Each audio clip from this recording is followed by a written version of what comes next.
Hi friends, welcome to 5 Minutes Tech YouTube channel. Here is Samsung Galaxy S24 Plus 5G smartphone. In this video, you will learn how to edit camera modes in your phone Samsung Galaxy S24 Plus 5G. First of all, open camera in your phone and go to more button.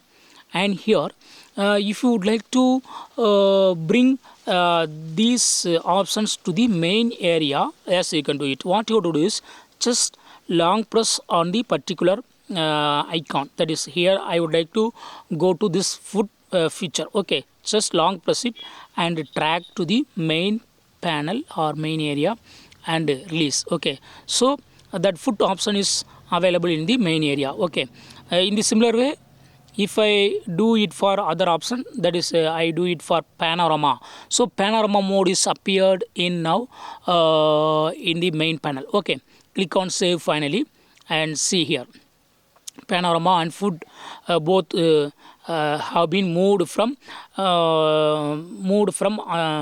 other area to, that is from more option to main area. Okay, suppose if you want to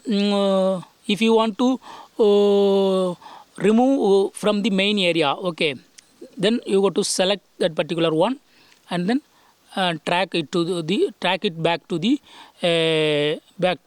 this area. Okay, so what you have to do is long press, then here long press, and in this way also you can set back to default position. Okay, click on save. Okay, so in this way you can easily edit camera modes in your phone Samsung Galaxy S24 Plus 5G. That's all friends. Thanks for watching. Bye.